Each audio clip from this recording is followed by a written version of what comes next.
Welcome to USA Global TV and Radio, where our mission is to provide education, entertainment, hope, and inspiration.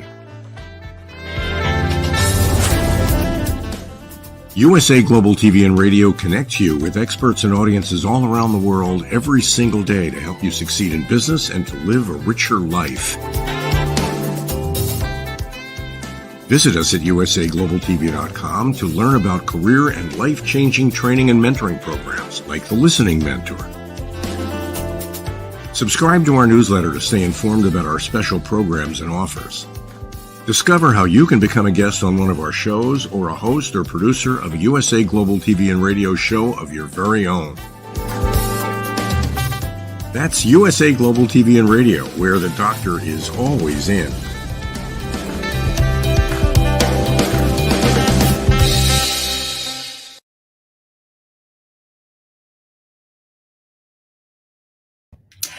Hello and welcome to USA Global TV and Radio. I am TRACY Perkins, and our show today is Dementia Home Care. I invite you to subscribe to our YouTube channel, USA Global TV and Radio. I am the author of Dementia Home Care, How to Prepare Before, During, and After. And joining me today is our special guest, Kitty Eisele. She is an NPR alum and the host and producer of 24/7, a podcast about caregiving after caring for her father with dementia. Welcome, Kitty. Thank you. Nice to see you. It's nice to finally meet you. Looks like we might have had a little freeze there, but I'm here and I'll just keep listening. Okay, am I back?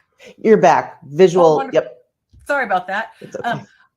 Most of my guests most of my audience probably doesn't know about your journey. So do you mind telling them how you got started on your caregiving journey? Sure. I am a longtime NPR producer, writer, editor, and I found 10 years ago, actually a decade ago, I was working on our show Morning Edition in the evenings. And both my parents had very bad falls. They both ended up in the ICU. My dad had a brain bleed. My mother was in a hospital for several days with a broken hip. And between the two of them, they needed demanding care and care after hospital discharge.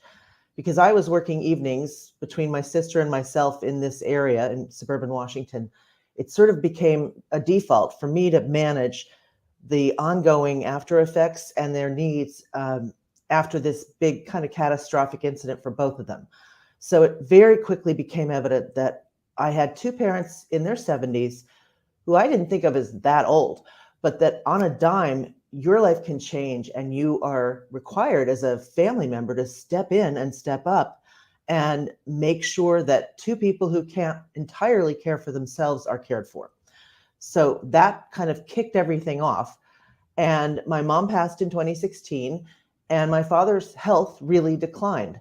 I'll just say for listeners or viewers who are taking care or experiencing dementia in a family member, my dad's big condition was heart failure from a childhood condition, but it caused vascular dementia. It caused loss of oxygen to the brain.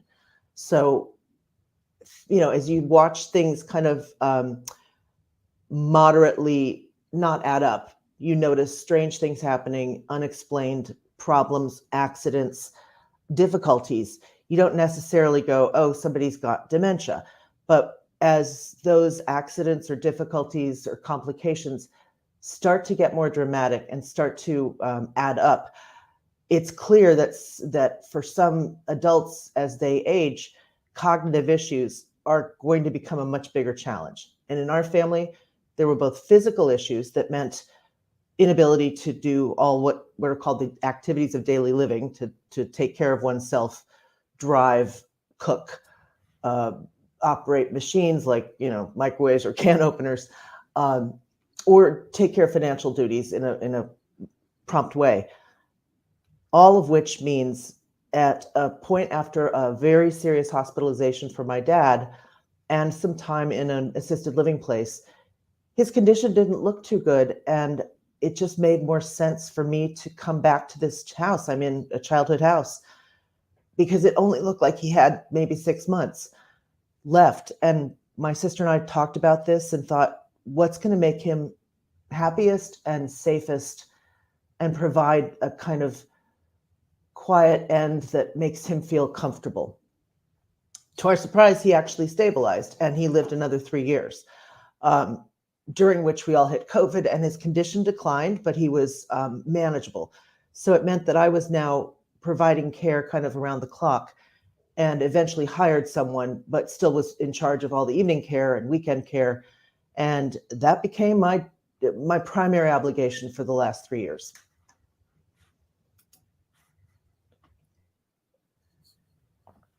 Tracy, can you hear me? I'm sorry, I There just you came back on. I apologize.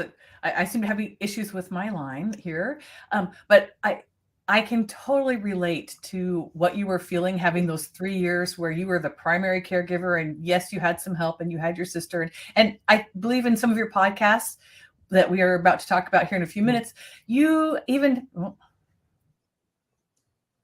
Still am I here. back? You're back, yeah. Okay, that you even had an issue where you talked to your cousins and had them help you locate your dad after he escaped. What was that like? Well, escape maybe is a little heavy word, but let's just say did an ill-advised road trip. Okay. My dad decided on a spur of the moment that he wanted to go to a friend's funeral in the Midwest. He was originally from Minnesota, spent a lot of time there for political reasons. So it was very comfortable for him to be going out to Minnesota and the Midwest, but not with dementia and not just 7 weeks after he'd been hospitalized for a month. Excuse me. He made these plans to spend Thanksgiving with my cousins without telling me or my sister, and then just announced he was going to be flying to the Midwest, go to a funeral on Wednesday, and fly on to my cousin's house. And I wasn't even sure that my cousin had gotten the phone call, had gotten the message. So it was a very weird decision, and we couldn't really stop him. He was already heading to the airport, where he lost his phone. He left it in the, when you go through the check, the whatever it's called, the weapons check, the metal detector, the phone disappeared. He was picked up by friends to go to a funeral and then dropped off at a hotel, and then decided he would drive to Iowa from Minnesota, also without telling us. And my cousin started calling me on Thanksgiving Day saying, "We haven't heard from your dad. He's been on the road for 5 hours. He should have been here 2 hours ago. What's going on?" And so he ended up on Thanksgiving Day for 12 hours on a highway, confused. And he would stop at small gas stations and ask to use the phone and call my cousin to say, "I think I'm in this area, but I'm almost at your house. I'll be there in an hour." And she couldn't really track where he was calling from. In one case, the gas station owners, after my dad left, redialed the number and got my cousin and said, "We're worried about this gentleman." But because we didn't know where he rented the car from, we couldn't ask the police to try to trace him. It's snowing. It's a holiday. He's on a highway, no phone, and very confused mind. He finally ends up parking himself at a Target on Black Friday night, and my cousin figures out, he gets Target to call my cousin, and they come retrieve him from an hour away. And that was just a wake-up call. That was terrifying. It was frustrating. And to him, he didn't really understand what had gone wrong. And part of what had gone wrong is he'd also accidentally canceled his flight home. So on Thanksgiving weekend, I'm trying to get him, an overnight flight back to DC through O'Hare for $1,000 because I'm booking it in one day, and get wheelchair assistance and all those kinds of things. I mean, those aren't so interesting to your listeners, but when someone has an accident while they're traveling or when they're not home, it's often like bending yourself into a pretzel, contorting yourself to make sure that they get back safely. And travel became an issue because he wasn't supposed to be doing it, and sometimes he would just take off. And that was sort of our big wake-up call. This just can't continue. And we have my cousin on trying to tell her side of what it was like in the first episode of my podcast series, 24/7. And I called her back after to say, tell me what your side was. Tell me what was going on. And it's funny. In some ways, it's very funny now, especially his arrival at Target, where she found him almost at midnight driving around on one of those Target scooters, Oh, no. entertaining himself. Like, my dad was a wonderful person, and it almost makes me feel guilty conveying some of the things that happened in his very late life, because they don't negate a very full and accomplished life. But there's still something I feel like people need to know. These things can happen to all of us, and maybe make that more visible, because I felt so alone trying to deal with this. I just didn't know how many other people are taking care of an elder. And it's 50 million of us unpaid right now in the US. So I felt like, how come I don't know that? Why don't I hear from them? And much of this stuff happens at home or in hospitals or, residential settings. So you don't see this in the same way you might see people with a child who's misbehaving or having to strap a kid into a car seat. Children are much more in our public spaces and imagination. The elderly, not so much. So you may not be aware that lots of people are going through this. It is, like you said, it's very isolating.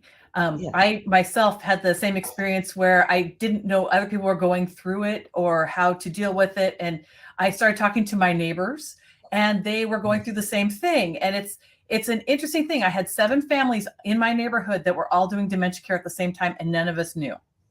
Are you and it kidding? wasn't until I brought it up that we all started talking about we were taking care of our moms, we were taking care of our dads, sisters, whatever it was, we were taking care of somebody. It was revealing that and then we weren't supporting each other because we didn't know at that point.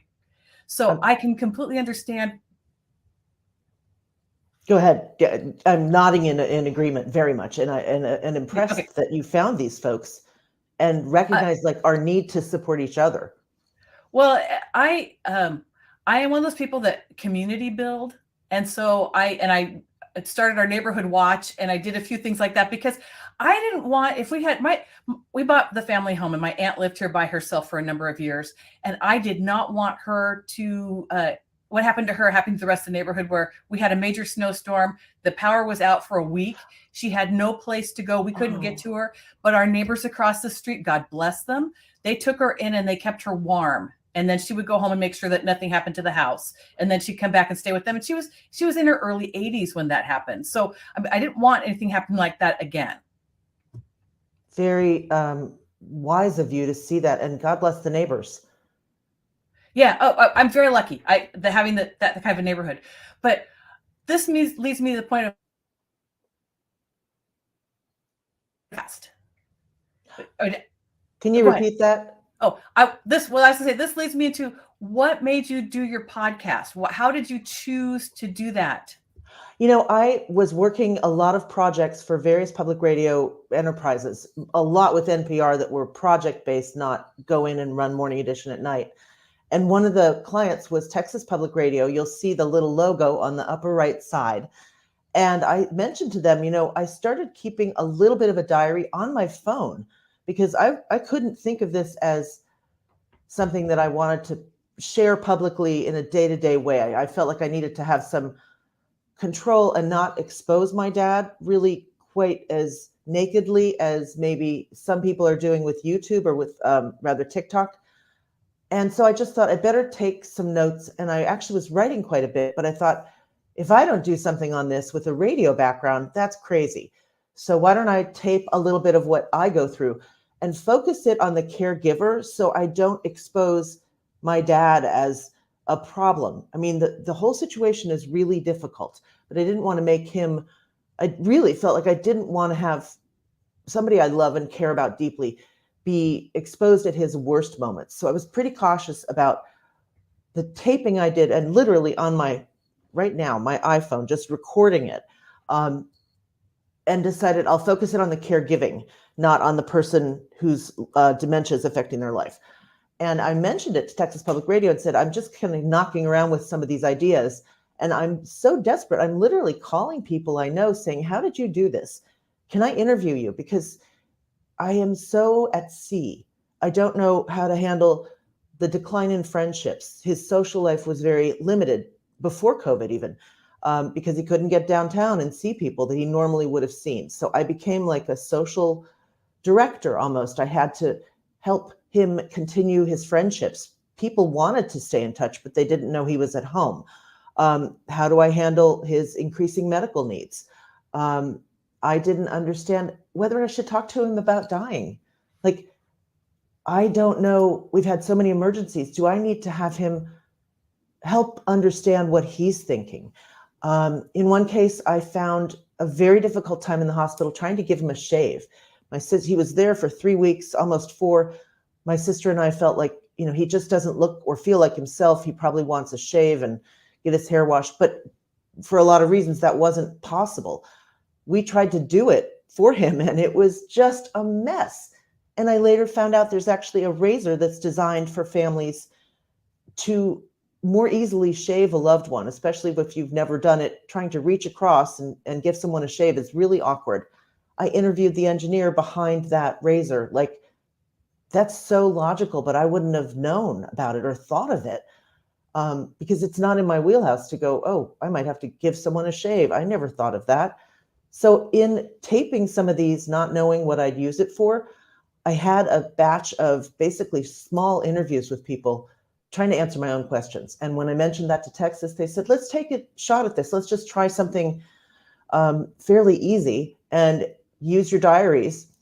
We were very fortunate in getting funding from the also University of Texas, San Antonio, Biggs Institute for Alzheimer's and Neuro, I'm not sure how to say it correctly, but credit UT San Antonio, Biggs Institute that does dementia research. They gave us some funding for a few seasons. And at the end of our first season, me sort of delivering the podcast to launch the first 5 episodes, my father died. Not an awful death, and actually quite beautiful one. And I feel very comforted about how it went.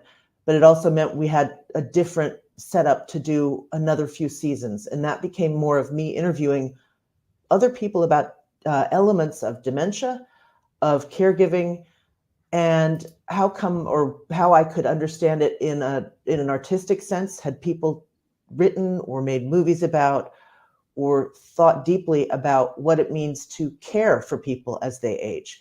I wasn't seeing any models in my reading, my TV shows, whatever. It was like this was an absent experience. And again, 50 million of us are doing it. So the podcast kind of morphed a little from diaries to real people and their experiences, and some experts explaining to me the nature of dementia, which I hadn't really considered that it had so many physical attributes and complications.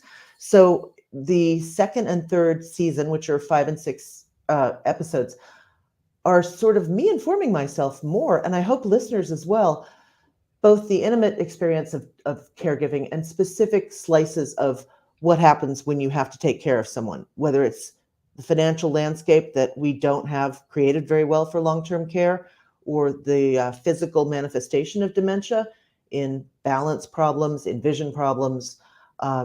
Smell and taste can also be affected. And I noticed these things with my dad, but I didn't know why they were happening. Does that answer your question? Oh, absolutely. Absolutely. Well, because I was always curious about how you started your audio diary, because I've listened to every single one of your podcasts, first of all. I absolutely enjoyed every single one of them. And after you did this, when your father passed and you started changing the perspective, that was, hold on. Can you hear me? I can hear you. Okay. All right. That was very life-changing for me. It was interesting hearing from Cynthia Hewling-Hummel to any number of the guests. You may not have their name. I'm sorry, did you hear me? No, it was interesting to hear from a woman you named Cynthia Hewling-Hummel, who is a minister who has an Alzheimer's diagnosis, is living with Alzheimer's, but is still pretty cogent, but has stepped down from her work as a minister because she can no longer do her job in a sort of full-time way. But she's now using her talents as an advocate and a speaker. And as she says, it's kind of it's her service to God in a different way. And that's a very powerful person to interview, to understand what it's like from the interior, from someone who's losing their faculties, aware of it, trying to get out ahead of it, and very conscious of what kinds of help they'll need. I found her very moving and very inspiring. She's one of the people in our second season. We also talked to an occupational therapist, Dr. Teepa Snow, which name people may know. to understand better how dementia operates in the body, and some of the tips that she has put into practice that I think were kind of intuitive for me, but may not be until you've been around people for longer who are experiencing dementia. There's a young woman, Jacqueline, and I've just spaced on her last name, and I'm sorry, but she has done a TikTok series and an Instagram series called Mom of My Mom. And she gave up an acting career in New York to move back to Los Angeles and care for her mother with very advanced Alzheimer's. And she's young. She's not in her mid-30s. And that represents about a quarter of the people doing this care are what we call millennials. And many, a full quarter of that 50 million are people who suddenly have much more demands on them as caregivers than most of them expected. That's usually an era, that's when you're having kids, not when you're taking care of parents. So she did a fabulous job of kind of revealing some of her struggles and some of her techniques for helping her mom in the house, which I thought they were both funny and poignant. And one thing I found in making this podcast is this is painful stuff. But if you want to reach people and have them continue to listen and make their suggestions, it has to have some fun to it, or it has to have a reason to lean in. It can't just be the hard stuff. There were extremely funny moments, and I had to balance not making fun of anyone, but also identifying that some of this stuff is just hysterical. Excuse me. I have to say, it was very moving listening to her. And also when you were interviewing, and I'm going to go blank on her name. It's just, I'm calling it senior moments in my head, or post-COVID. Lauren Miller Rogan. Okay. And her dad, about her journey and why she started Hilarity for Charity, because I found that very inspiring, because a lot of young people are shielded from this and they never know anything about it. I will credit her to the skies. Lauren Miller Rogan is a youngish, I think she might just be 40, an actor, a director, a writer in Hollywood. And her mom had early onset Alzheimer's from probably Lauren's late teen years. She noticed it particularly at her graduation from college. Lauren happens to be married to Seth Rogen, the actor and comedian. And as she was living in California and her parents were in Florida, it was increasingly difficult to help her father care for her mom, and making her quite, was depressed. And I experienced that too. So I understand, and I think it's fair to call it that. She talked about it. And at one point, I think Seth and another friend said, why don't we just throw a fundraiser with a comedy night and we'll make some money for Alzheimer's research? And they realized they made some money. They got comedians together and thought, it's not the research that we can make a dent in, but it is helping caregivers, because this is a 24/7 job. And many people don't have any backup, don't have adequate funds to do this, are just so lost and so unhelped. That's not the word I would use, but as they proceeded with this, they came up with a name and created a nonprofit called Hilarity for Charity. And one of the neat things that Lauren has done with this charity, with this nonprofit, is to provide ongoing caregiver workshops and support groups. And because COVID sort of taught us that we can all do things on Zoom, she's providing, led by counselors, almost open-ended drop-in or subscribe to caregiving conversations just simply for support, not even instructional. They're provided in Spanish as well as English for different, you might be in a different position. You might be caring for a spouse, a parent, a sibling. You might be grieving someone. And she's created this amazing set of caregiver support groups and workshops. So Hilarity for Charity, if anyone listening or watching is looking for some help, I commend them enormously for doing this. And as they say, you have to be able to laugh or you won't get through this.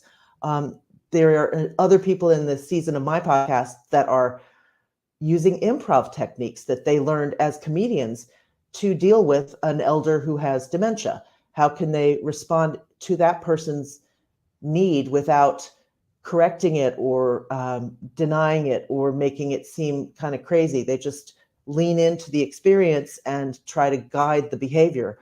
I found that just really moving and really clever and creative. I think as a society, we can be a lot more creative about how we provide care and how we care for caregivers, because this is only going to grow. Sorry about that. I dropped off again. I love the fact that you just talked about the using improv. There is something about improv that makes it so that it is not imposing yourself, and it makes it so much easier to redirect somebody. And when I heard that, I was very, very moved by it. And did you ever do anything like that? You said you were intuitive in some of your caregiving, but did you ever use something like that when you were taking care of your dad? I hadn't learned about it. I hadn't learned this idea from this one comic in Chicago who now trains people and uses this as sort of a small technique for smaller caregiving groups.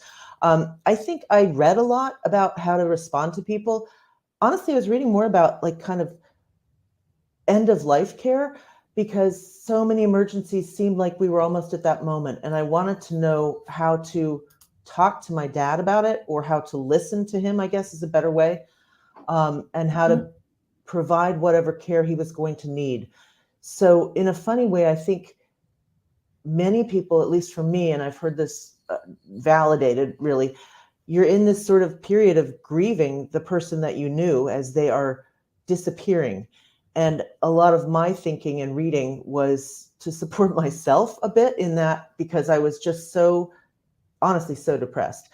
One of the things I tried to do was not show that, not bring that to my interactions with him, because I didn't want him to feel like a burden. So maybe my response to your question is less how did I lean into the improv or the nature of his needs, and more about how I tried to kind of bring myself to this experience without making it difficult or a chore.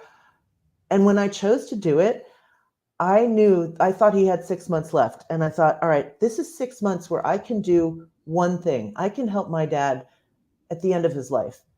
There won't be another chance to do that. And that's more important to me right now than finding a new job and doing a full push on a career moment. And I thought, I have the savings, I can do this, but I can't help him later. This is the only time this is going to happen. And it felt more important to me and more significant to say, all right, that's what I'm going to focus on. And I'll take some temp jobs and projects, but really my focus is this moment as he's passing, leaving this earth. And then he kept going happily in a lot of ways. He did have, I will say this, and for anyone dealing with this, sometimes the hardships are so real, mood changes are real. Sometimes people with dementia and Alzheimer's can become very aggressive or hostile, or whatever manifestation of the disease happens.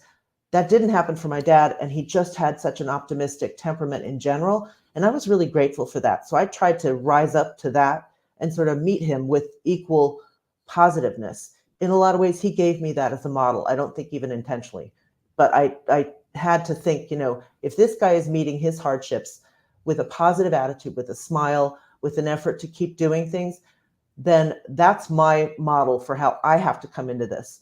I will say that I talked to Patty Davis, the daughter of Ronald Reagan, former President Ronald Reagan, and she talked about her transformation as she was his caregiver, or gave care, not full time, and how it really does change you. And you have the choice to show up in this role in a way that can really provide deep spiritual transformation. And it's sort of, to me, it was the most human thing I will ever do. And I thought, I've got to let this experience sit with all the grief it brings, because you really are often in an emergency situation and in a chaotic situation where you don't know what to do, and you're losing the person that you knew. How do I really talk to myself and show up in the best way for that person, but without, becoming kind of a martyr? Because this takes so much out of you. You have to get a way to give yourself breaks, treats, reality checks. Oh, I just want to give you a hug right now. Oh, God, thank you. I want to hug everybody. I mean, so many people go through this, and I had an easier time. We had some funds. We could hire a caregiver. We were very fortunate in the person we hired had cared for one of my dad's friends who had Parkinson's and had recently died. So there was a little bit of a knowledge of our situation and who she was, and her loyalty was extraordinary. And my dad simply wanted to basically be at home in his easy chair, watching his ball games, looking out the window at his azaleas, enjoying a beer. Many of those things were no longer possible. But he could at least be in a situation, a home he'd been in for 50 years. And that, I'm grateful we were able to do that almost until the end. But lots of folks are doing it without anybody assisting them, or doing it while they have to be at an office job or somewhere all day, maybe working in a school or a hospital, and leaving someone at home, and then having to kind of take on this second shift to care for them at night. Many people with cognitive issues are not sleeping well, or in my case, my dad would often get up and think, oh, time for ice cream. I'm going to walk to the kitchen and get myself some ice cream, and he'd fall. And I would have to figure out, how do we get him back in bed? The neighbors came over in the middle of the night one time. I was calling 311 a lot, which I didn't know. You can call the 311 number, and usually an EMS team will come and help you right the person who's fallen and make sure they haven't had an injury. That is a tiring thing when you have somebody who gets up multiple times a night and you can hear banging around the house, and then bam, somebody goes down, and you have to figure out how to get a body larger than yours back on their feet. And frequently that's not very easy for them or for you. That was an example of kind of the physicality of caregiving. And for people who do this, it can be very dangerous. A lot of actually paid caregivers find themselves getting injured because, most adults you try taking care of 180 pounds that doesn't have muscle coordination, and you very quickly see that this is not something that one person can do alone.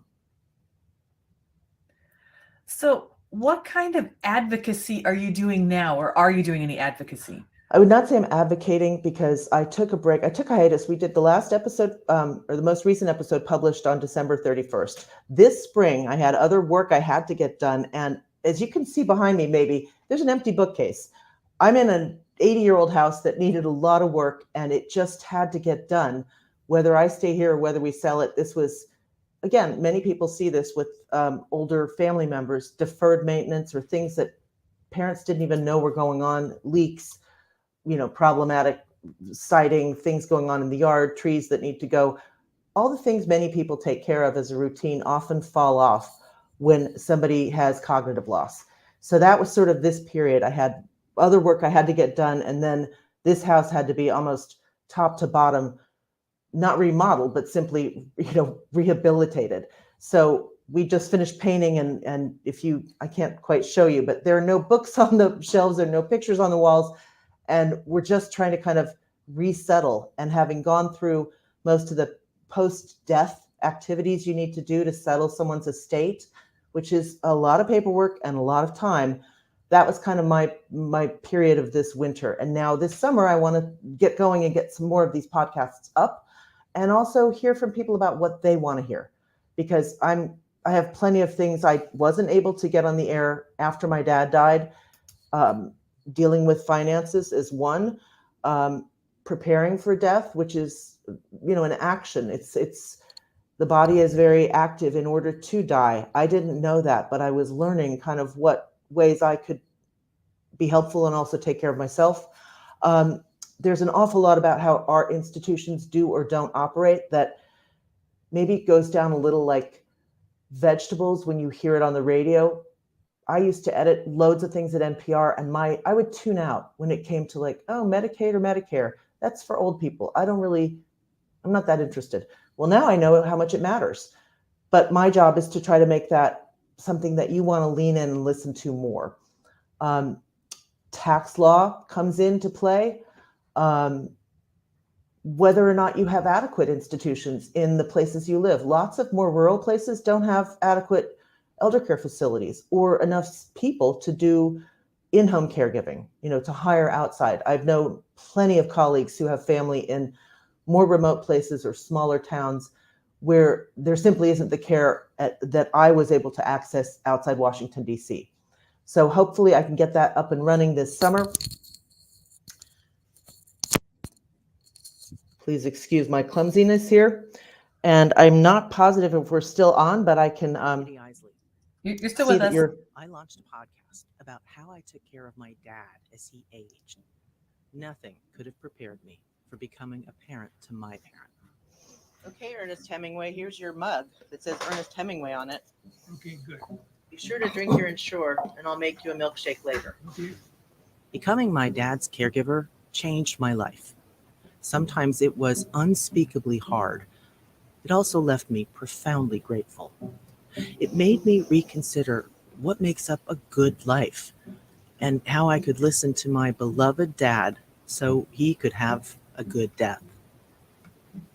I heard the same thing from so many people, that caregiving is one of the hardest things they've ever done, but one of the most meaningful, and that they wanted to hear more, learn more about this complex, deeply human experience. So now, welcome to season 2 of 24/7, a podcast about caregiving. Caregiving turns you inside out. You come out at the end different. That is certainly what happened for my first guest, another daughter who took care of her very famous father.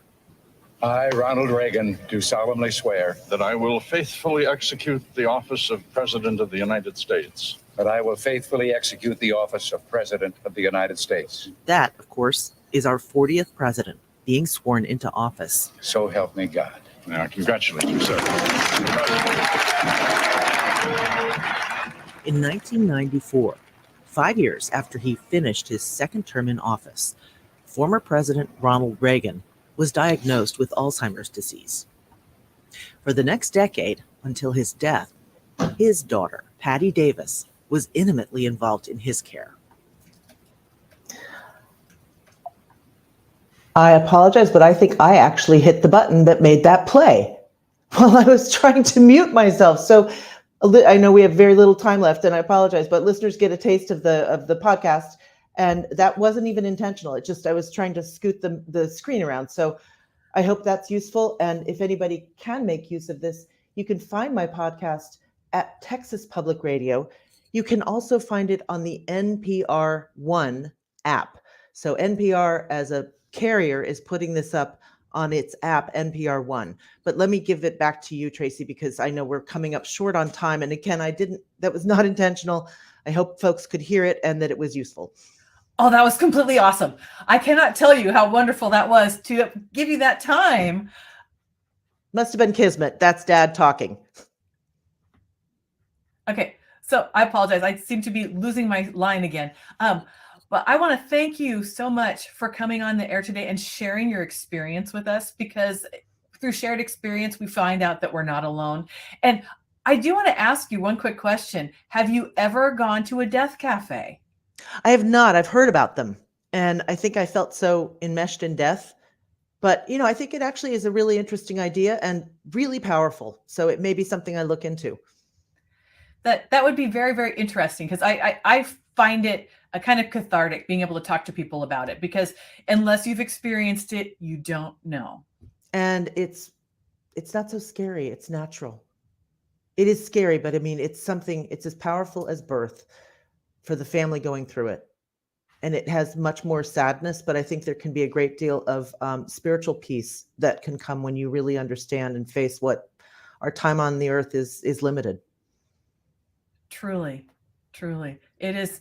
And I also want to thank you very much again for joining us on our show. And I want to thank our audience for spending the time with us. And we will be back on July 18th. And our guest will be life coach B. Rhodes, who cared for her mother through her dementia, and how one session wearing a dementia VR goggle changed the way she cared for her mother. In the meantime, you can go over to our YouTube channel on US Global TV and Radio and look for the Dementia Home Care playlist and find the past episodes there. So see you next time. Thank you so much, Tracy. Thank you.